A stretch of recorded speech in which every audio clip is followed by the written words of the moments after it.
Oke, jadi terima kasih untuk waktu dan kesempatan yang diberikan. Eh, saya cuma sedikit mau ceritakan menyangkut kesan dan pesan saya dari awal waktu masuk proses di AMS. Jadi kalau untuk kesan saya sendiri awal masuk di sini itu apa ya, ceritanya panjang sekali. Awal masuk itu awal saya kenal bisnis ini itu saya dapat informasinya dari saudara kandung saya sendiri. Itu dia dapat lokernya di loker Kupang. Itu awal buka di NTT. Nah, itu awal dapatnya dari situ. Beliau suruh masuk gabung, tapi sebelum saya gabung di sini saya awalnya gabungnya di PT MSS Melia Sehat Sejahtera gitu. Nah, jadi itu saya sempat gabung di situ itu kurang lebih 6 bulan saya gabung, tapi saya tidak nyaman gitu. Alasan kenapa saya tidak nyaman karena apa ya, di situ kantornya tidak jelas gitu. Nah, kantornya tidak jelas. Kadang briefingnya di kos-kosan gitu. Jadi tidak jelas.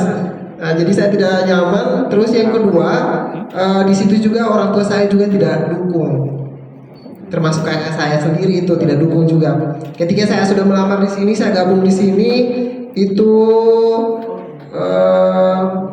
kakak saya juga sendiri sempat negatif untuk gabung di sini karena sisa info loker yang didapatkan katanya dibutuhkan bagian staff sama manajemen gitu. Tapi saat saya sudah gabung itu ke lapangan gitu, tenteng tas, bawa produk. Nah, di situ saudara saya lihat sudah pas pulang kos, sudah sore, sudah malam. Kamu kerja apa? Ditanya. Kamu kerja apa? Kok jalan-jalan? Katanya kemarin kamu bilang interviewnya kerja di bagian staff, di bagian manajemen. Saya jelaskan, berusaha untuk jelaskan, tapi beliau tidak mau dengarkan apa yang kita jelaskan karena kata orang begini, yang tahu proses itu cuma kita sendiri gitu. Jadi apa yang kita kerjakan belum tentu keluarga terdekat kita juga tahu gitu. Jadi mau jelaskan juga tidak mau. Dari situ saya ambil kesimpulan saya tidak mau tinggal sama-sama dengan dia. Saya pindah kos sendiri karena ketika kalau saya di situ terus otomatis virus terbesarnya itu dari dia gitu. Dia tidak mau saya sukses gitu. Nah, jadi pindah itu jaraknya dari sini semacam kemana ya, ke bandara gitu, biar dia tidak tahu jejak saya di mana. Karena kalau saya pindahnya dekat, otomatis dia teror saya terus dan menerus gitu. Akhirnya tidak fokus sama kerjaan, fokusnya cuma sama problemnya doang gitu. Nah, jadi pindah kos, pas sudah di kos baru itu saya hatinya tenang karena berangkat kerjanya juga itu saya pakai bemo sembunyi berangkat kerjanya pakai bemo biar jangan tahu bahwa saya masih bergabung di situ, dan saya hapus kontaknya dia sampai sekarang. Kenapa saya hapus kontaknya dia? Ya karena saya rasa dia itu menghambat untuk saya gitu, menghambat masa depan saya. Saya sudah gagal di dunia pendidikan, kenapa kamu mau gagalkan saya lagi di dunia pekerjaan gitu? Karena dulu saya punya cita-citanya itu jadi guide sebenarnya. Cuman karena orang tua saya meninggal di pas masih kelas 11. Iya, kelas 11, kelas 2 SMA maksudnya. Itu orang tua saya meninggal, jadi saya rasa kalau mau lanjut kuliah itu tidak bisa. Sebenarnya bisa, cuman karena ada misi sih. Cuman saya tidak mau karena apa? Karena kuliah sarjana S1, S2, S3 bahkan S balok pun juga belum tentu kamu bisa punya yang namanya pekerjaan. Karena ijazah itu cuma sebatas doang gitu. Tidak menjadi tolak ukur bahwa kamu bisa punya pekerjaan yang bagus, yang mapan gitu. Jadi saya tidak mau kuliah dari situ. Nah, jadi saya hindari saudara saya itu. Saya telepon ke kampung, saya bilang, mama jangan ganggu proses saya ada kuliah sekarang ini. Saya tidak sampaikan bahwa saya ada kerja gitu, saya sampaikan saya ada kuliah. Jadi kalau untuk mau minta uang, minta maaf, saya untuk sekarang belum bisa bantu Jadi selama saya proses Pacer pun itu saya tidak pernah kirim untuk orang tua saya, tidak pernah. Gitu.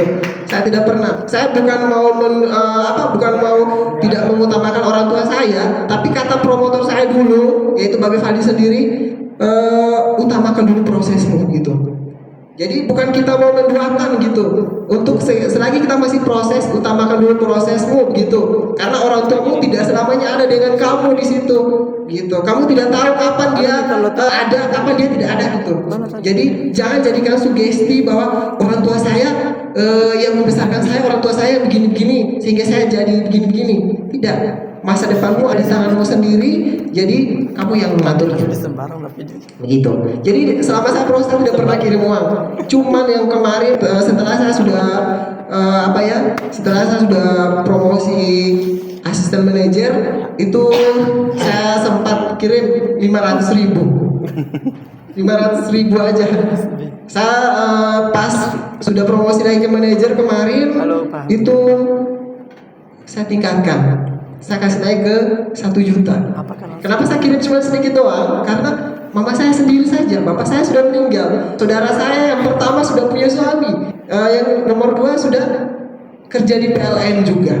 Dan yang saya pikirkan dia kan punya gaji, buat apa saya bagi dia lagi seperti itu. Nah, pas kemarin sudah quarterback, puji Tuhan, itu baru saya tambahkan lagi. Saya kirim awalnya 2 juta. Jadi untuk teman-teman manajer marketing, kalau selagi kamu masih proses, doakan dulu orang tuamu.